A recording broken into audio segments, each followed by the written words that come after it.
Assalamualaikum warahmatullahi wabarakatuh. Halo, selamat datang di mes YouTube Anak Panah.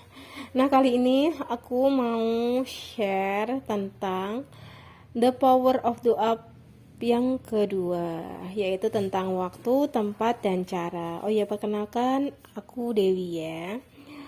Oke teman-teman, kemarin kita udah bahas tentang the power of doa, bagaimana cerita kisah yang pernah ada, yang bisa kita ambil hikmahnya, dan kali ini kita akan membahas tentang waktu, tempat, dan caranya. Dan ini juga referensi dari buku Syekh Ali Jaber ya, tetap di amalan ringan paling menakjubkan, 20 kiat menuju kebahagiaan hidup. Seperti yang dikatakan kemarin, bahwa doa itu kan merupakan senjatanya orang mukmin. Kalau dipikir-pikir memang benar ya teman-teman, bahwa doa itu kan pasti kan terucap dari mulut, dari hati kita. Sebuah ucapan adalah sebuah doa. Sebuah ucapan adalah sebuah afirmasi. Itu tuh memang benar banget sih, karena apapun kadang kita nggak sengaja ngucapin hal apa ternyata kejadian sama kita, terus kita nggak sengaja ngucapin hal apa tentang orang lain kejadian sama orang tersebut. Memang doa itu, ucapan adalah sebuah doa, dan itu adalah senjatanya orang-orang yang mau berdoa tentunya. Saat kita berdoa itu tuh pintu-pintu langit itu dibuka, dan orang yang mau melaksanakan doa secara terus-menerus itu memang orang yang dipilih sama Allah. Dia selalu mendapatkan taufik dari Allah Subhanahu wa taala untuk berdoa. Jadi kalau teman-teman mau tetap menjaga doanya setiap kita sholat, kita lakukan berdoa juga untuk diberikan hidayah, inayah, serta taufik dari Allah Subhanahu wa taala. Hal yang pertama yang kita lakukan dalam berdoa adalah harus yakin. Kenapa yakin? Karena saat kita lalai, kita nggak mengerti, kita ragu, itu tuh gimana sih? Seperti contohnya kalau kita meminta sama orang tua kita, atau kita lagi memilih sesuatu hal, tapi kita ragu-ragu, otomatis kan nggak, kita melakukannya kan nggak langsung dengan oke, aku harus seperti ini, jalannya seperti ini, jalannya seperti ini, kan nggak akan seperti itu. Pasti kita harus diambang antara iya enggak, iya enggak, iya enggak, ya kan. Terus posisinya untuk berdoa itu, kita sebaiknya itu melakukan puji kepada pemilik hidup kita, yaitu Tuhan kita. Hal itu tuh dicontohkan dalam surat Al-Fatihah. Kalian tahu nggak sih, sadar nggak sih bahwa surat Al-Fatihah itu sudah mencontohkan bagaimana cara kita yang baik untuk berdoa kepada Tuhan kita. Surat Al-Fatihah itu kan diawali dengan Alhamdulillahirobbil alamin, yang artinya segala puji kepada Allah Subhanahu wa taala. Dan posisinya saat kita berdoa itu kan ada di ayat yang keempat. Bener gak sih? Coba dicek aja deh. Kalian bisa lihat arti dari surat Al-Fatihah satu persatu, satu ayatnya itu gimana, oke? Yang selanjutnya, pada saat kita berdoa itu waktu yang paling dekat itu adalah saat kita sujud kepada Allah Subhanahu wa taala.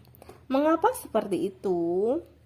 Karena itu sudah tertulis dari hadis riwayat Muslim, tepatnya di halaman 99 ya, yang berbunyi aqrabu ma yakunul abdu mir rabbihi wa huwa sahidun fa'aksiru du'a, yang artinya keadaan hamba yang paling dekat kepada Tuhannya adalah saat ia sujud, maka perbanyaklah doa.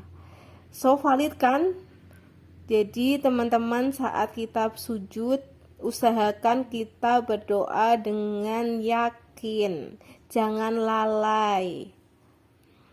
Apalagi kita berdoa tapi nggak tahu maksudnya. itu termasuk doa yang lalai. Dan saat kita mengucapkan surat-surat atau kita membaca Fatihah tapi kita tidak mengartikan artinya, itu termasuk kita lalai juga sih. Bener nggak? Nah, di sini tuh ada cerita, ada kisah tentang bagaimana keyakinan untuk menambah kita bahwa Tuhan itu dekat kepada kita. Di situ dikisahkan bahwa Rasulullah SAW pernah ditanya pada seseorang bahwa bermunajat dalam bahasa Arab dengan berbisik-bisik atau kita berdoa dengan berbisik-bisik, apakah Tuhan akan mendengar doa kita ya Rasulullah? Kemudian Rasulullah terdiam, kemudian turunlah ayat ini, tepatnya di Quran surat Al-Baqarah ayat 186 yang berbunyi, Bismillahirrahmanirrahim. Wa idza sa'alaka ibadi anzi fa inni qarib ujibu da'watan da'i idza da'an falyastajibu li wa yu'minu bila allahum yasudun. Artinya, dan apabila hamba-hambaku bertanya kepadamu Muhammad tentang aku, sesungguhnya aku dekat. Aku kabulkan permohonan orang yang berdoa apabila ia berdoa kepadaku. Hendaklah mereka memenuhi perintahku dan beriman kepadaku agar mereka memperoleh kebenaran. Luar biasa kan teman-teman? Bahwa doa adalah sebuah perintah dan Allah sudah mengatakan bahwa Dia Allah itu dekat dengan makhluknya dan janji Allah itu tidak pernah ingkar.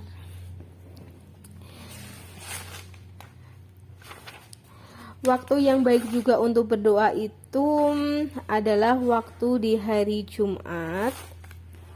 Mengapa seperti itu? Di hari Jumat itu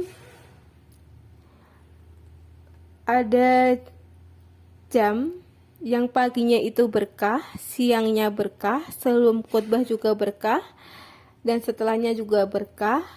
Apalagi doa yang diantara azan dan iqomah itu diriwayatkan oleh hadis riwayat Abu Dawud, An-Nasai dan At-Tirmidzi yang berbunyi ad-du'a la yuraddu bainal adani wal iqomah.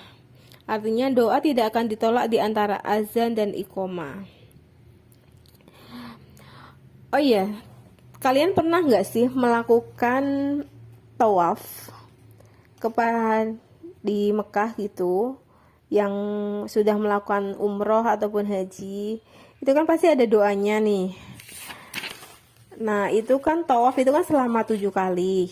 Hal itu kalian itu bisa lakukan dengan hal pertama mendoakan diri kita sendiri, tawaf kedua mendoakan orang tua, yang ketiga mendoakan anak istri, yang keempat mendoakan keluarga besar kita, dan yang kelima mendoakan orang-orang yang nitip doa kepada kita.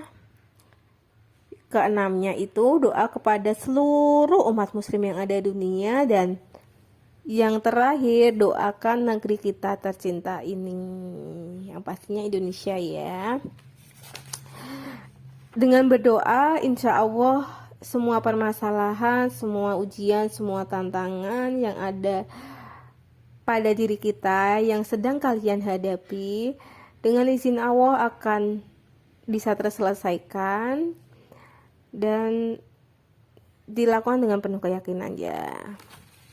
Oh iya, jika kalian masih bingung gimana caranya untuk melaksanakan doa, untuk afirmasi, untuk self hypnosis, kalian bisa konsultasikan ke Anak Panah. Kalian bisa hubungi nomor yang ada di deskripsi di bawah ini. Ya udah gitu aja teman-teman yang bisa aku sampaikan, yang bisa aku sharing tentang buku ini.